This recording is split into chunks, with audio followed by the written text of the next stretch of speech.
Ready? We are out the door today. Come on in.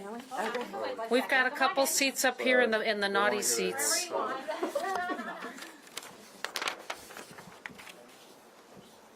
Give us, when you're all set up, give us the okay.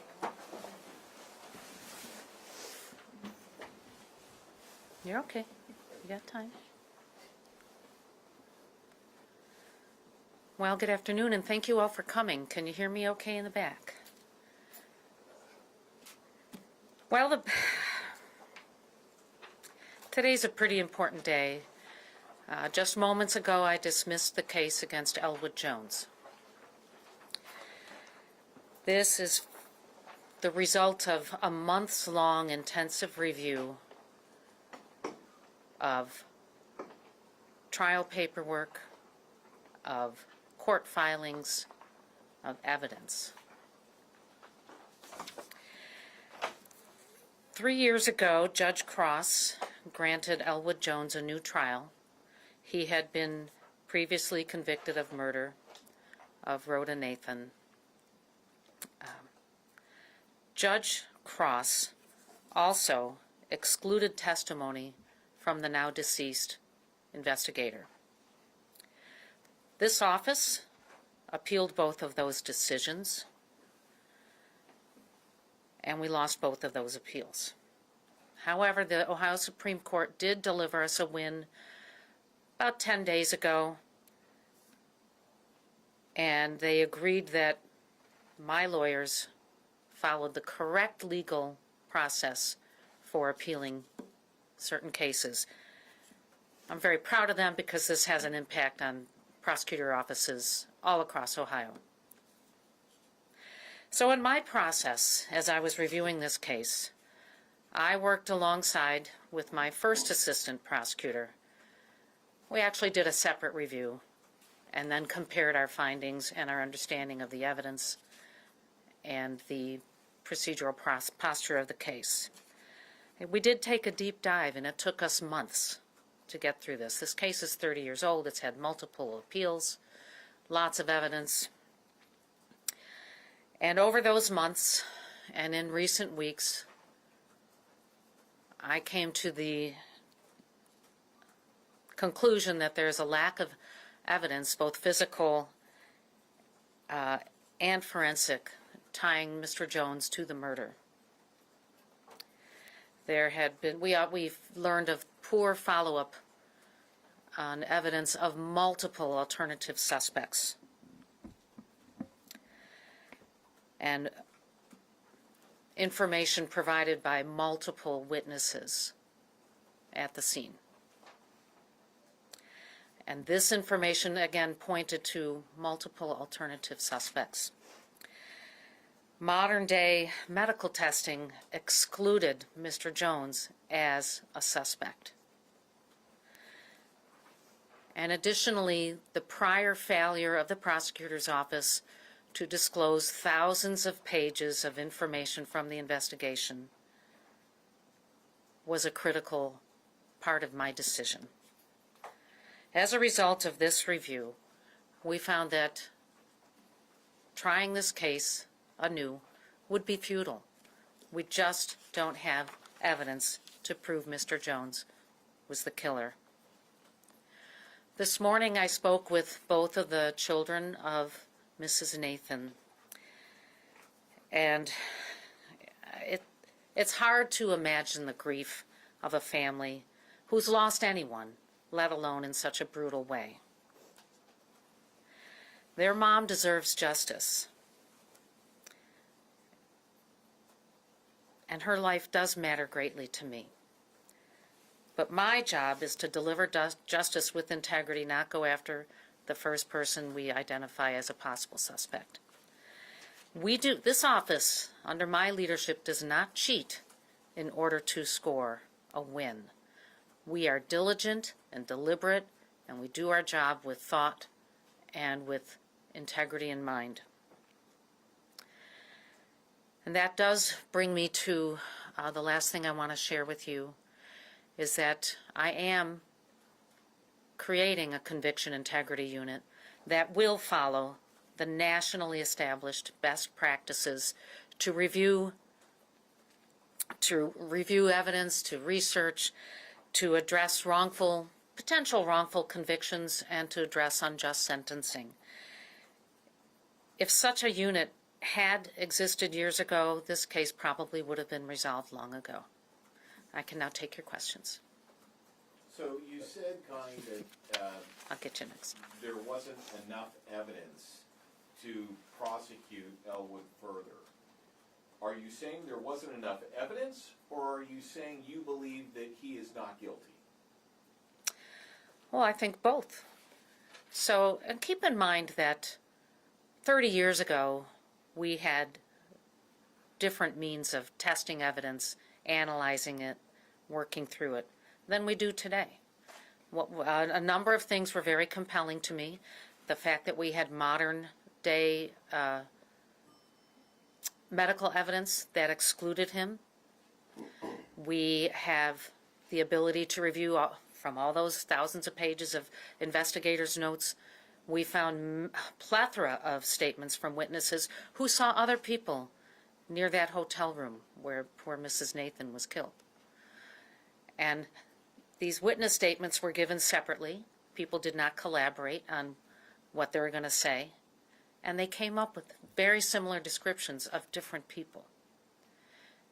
So what we can say now is that I get a modern day review, which is my right and my duty as the prosecutor. And from that review, and my first assistant, who's a 30-year trial lawyer, brought up in this office, a skilled criminal trial lawyer, she came up with the same conclusions as I did. First row, she's waving to me earlier. Sorry. You'll be next. I raised my hand like a good student. Thank you. Thank you. Okay, so it sounds to me like you're saying that it's not just the modern look at the case, though. It is also what was done by investigators initially. Does that play Sure. into the decision? It looks like you filed with prejudice, correct? To dismiss I did, with prejudice. Yeah. So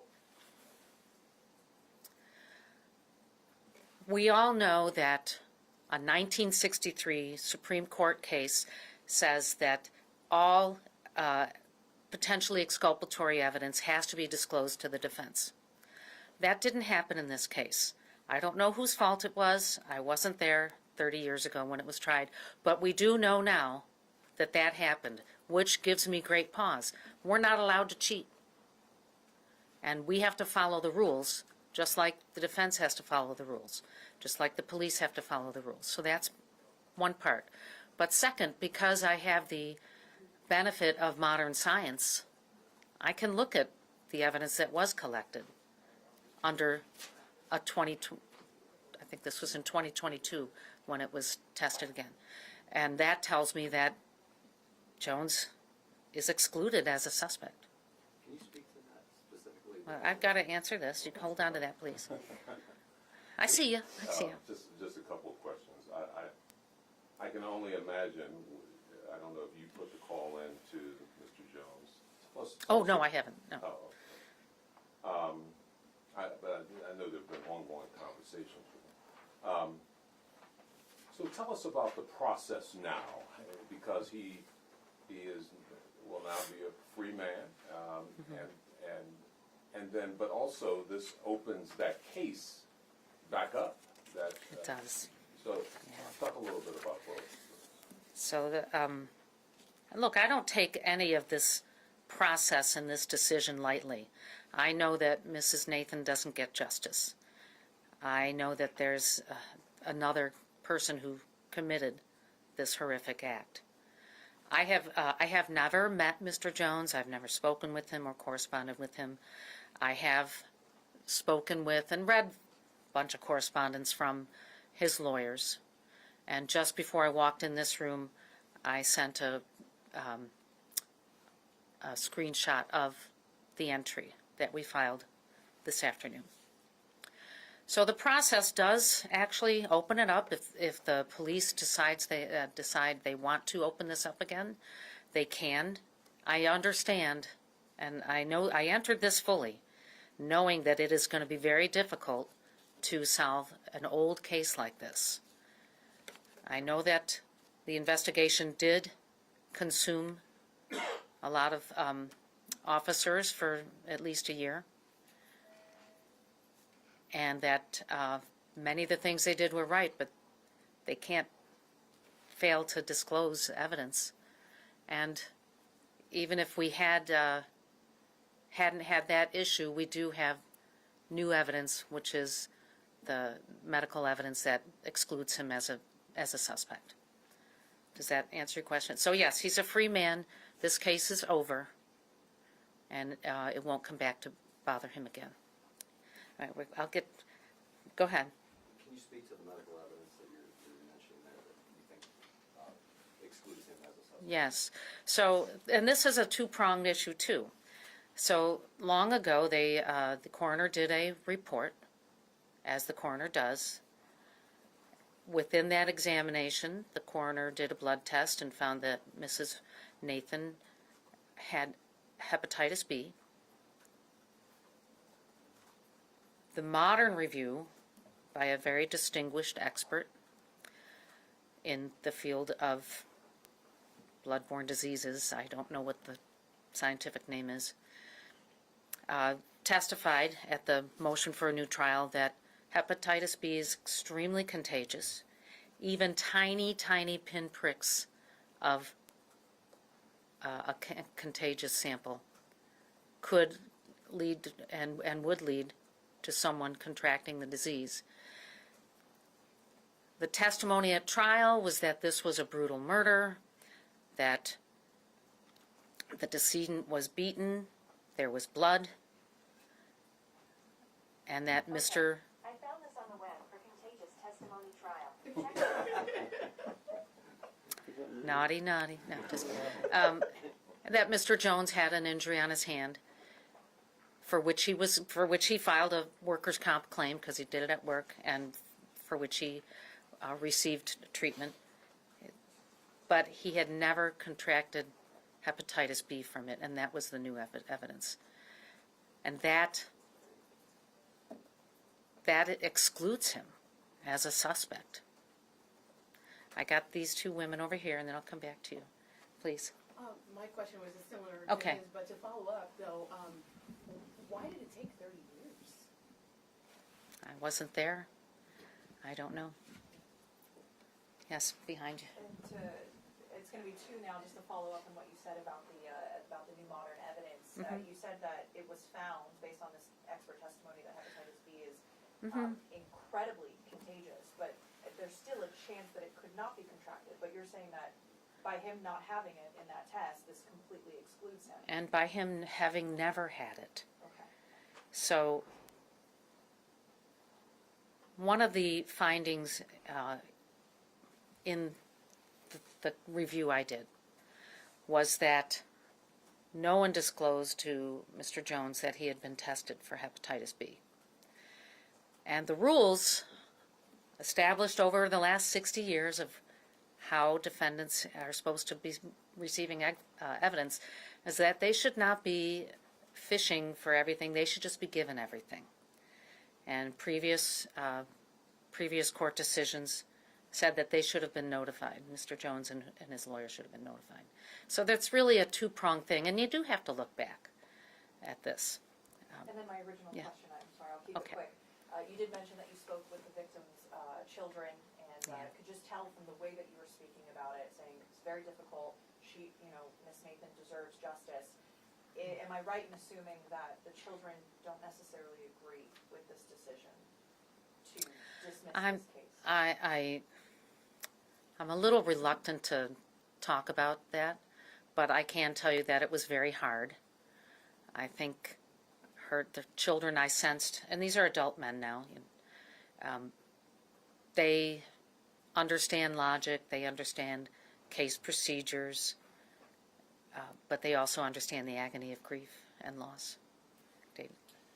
So, following up on that question, actually, I was going to ask, what exactly was that conversation? Again, I'm not looking for a recording of it, but what did you say exactly to what was their response? Well, I certainly have notes. Look, talking to the families, this is really, really hard. And I've only had to break news like this a handful of times. And I try to do it with utmost respect. And for me, what's best for me is to just tell them who I am, tell them that we have new information about the case, what that information is, and what it means going forward. So if you could, what did you say to them? What did they say back? I really can't tell you exactly what I said, but I can tell you that I followed that format, and that each of the sons expressed serious grief and frustration that this is where they are now, where the case is now, and that they do feel that, my sense is that they feel their mother did not get justice. And we're going to go on to... Are you planning on calling are you planning on calling Elwood, and are you planning on apologizing? No to both of those questions. Curtis? All right. Just one last question, because Wendy, Judge Cross had asked the family, had they been reading the information that she had to even make the decision, and surprisingly, they said no. So they had been following just this information that they had, but weren't keeping up with it. So did you get the sense that, while as painful as it might be to hear, you're sort of back to square one, did they understand that this was a decision with a strong foundation? Did you get the sense that they understood that? I got the sense of that. I don't want to put words in their mouth, but I think that they understand that we have a process, we have rules, I'm following them, and this is what happened. All right, with that, I think we're done. But I will say, this is not the last time she'll speak about this. So anybody can ask for interviews, and she wants to be very transparent about this, but she has a very packed schedule today. So, Yeah, thank you, everyone. Thank you.